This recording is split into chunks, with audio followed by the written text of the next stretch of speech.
record on komputer.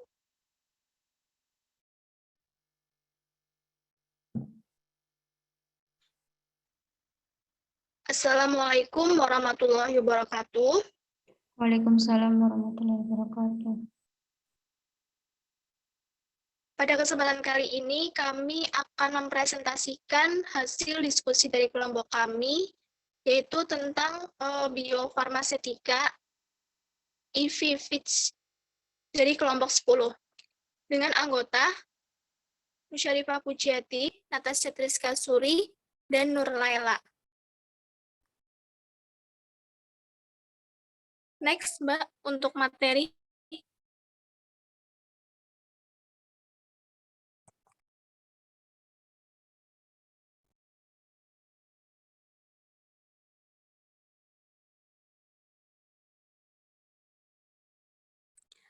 Pengertian IVFITS. IVFITS itu merupakan alat untuk pengembangan bentuk sediaan obat karena IVFITS dapat membantu dalam pemilihan formulasi obat dengan kriteria disolusi yang sesuai dan dapat diterima.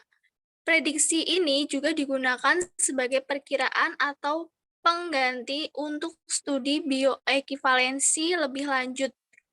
Ada berbagai kategori IVFITS A, B, C, dan D. Dalam bidang sistem penghantaran obat, kebutuhan untuk pengembangan korelasi antara data pelepasan obat disolusi in vitro dan profil obat in vivo terus berkembang. Tidak hanya untuk pengembangan obat baru, lebih efisien tetapi juga menghemat sumber daya dan mengarah pada peningkatan kualitas produk. Tujuan utama dari IVFITS adalah berfungsi sebagai pengganti in vivo bioavailabilitas dan untuk mendukung biowaiver dan juga digunakan untuk membantu spesifikasi disolusi dan memvalidasi penggunaan metode disolusi. Menurut Jaber Emami 2014, dari sudut pandang biofarmasi, sifat in vitro dari bentuk sediaan atau tingkat pelepasan obat dan respon in vivo yang relevan merupakan konsentrasi obat plasma urin, jumlah obat yang diabsorpsi. Next, Mbak.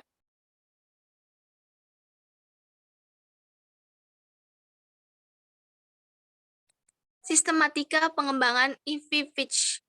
Pada dasarnya, pedoman dan arahan awal untuk kegiatan pengembangan formulasi awal, tahap 1 adalah IVFITS retrospektif yang dirancang dari data uji in vitro dan uji in vivo dengan formulasi yang ditentukan dan memenuhi spesifikasi secara in vivo. Tahap 2 dimulai dengan pemahaman dan apresiasi yang baik tentang formulasi yang ditentukan dan karakteristiknya, dan ditetapkan melalui studi prospektif IVIVER yang jelas. Setelah IVIVER ditetapkan, dapat digunakan untuk memandu perumusan siklus akhir formulasi dan optimasi proses. Tahap 3, scale up pembuatan batch dan validasi proses yang berakhir pada pendaftaran, persetujuan, dan scale up pasca persetujuan dan perubahan lainnya. Next, Mbak.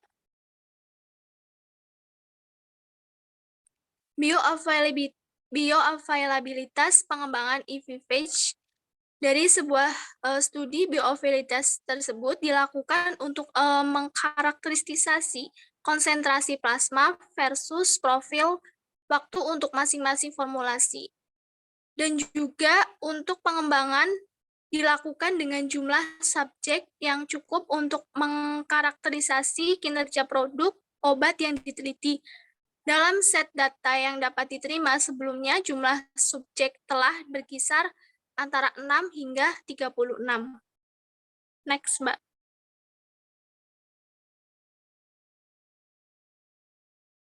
Formulasi, ini contoh jurnal dari IVFITS dengan judul formulasi dan korelasi in vitro atau in vivo pada timomol maleat dengan penyisipan okular.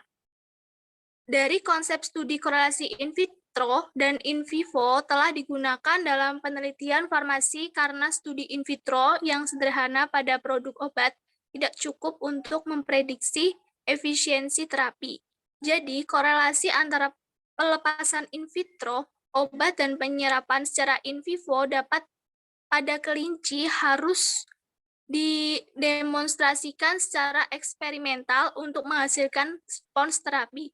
Dengan tujuan, penelitian ini adalah mengevaluasi formulasi dan korelasi in vitro dan in vivo pada timomol maleat dengan penyisipan okular. Permeasi transkorneal in vitro dilakukan pada kornea kambing menggunakan modifikasi difusi sel Franz. Studi in vivo dilakukan pada kelinci albino New Zealand dan korelasi in vitro ditentukan dengan pelepasan in vivo obat yang diplot pada grafik yang dihubungkan dengan pelepasan in vitro untuk menetapkan korelasi. Pelepasan kumulatif obat, persentase dari formulasi memiliki rentang antara 50,22 atau 1,41 sampai 97,72, 0,67 pada lebih dari periode 24 jam. Pelepasan in vivo, timomol maleat, dan penyisipan okular teroptimasi melalui konjungsi Pul-de-Sac pada kelinci, yaitu 76,003 pada akhir periode 24 jam. Nilai yang tinggi dari koefisiensi korelasi antara R kuadrat yaitu 0,9965 menunjukkan korelasi yang baik antara in vitro dan in vivo data penyisipan okular pada timomol maleat. Selanjutnya akan disampaikan oleh Nurlela.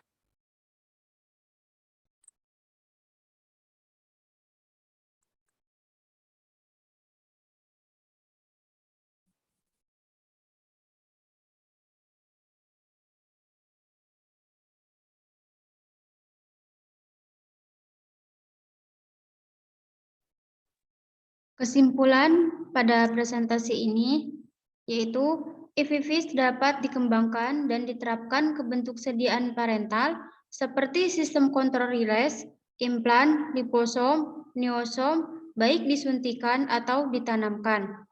Penelitian pelepasan obat saat ini difokuskan untuk memperpendek rentang waktu pelepasan in vitro dengan tujuan untuk menyediakan metode yang cepat dan andal untuk menilai dan memperkirakan pelepasan obat. Sekian dari presentasi kelompok kami. Apabila ada kesalahan, wassalamualaikum warahmatullahi wabarakatuh.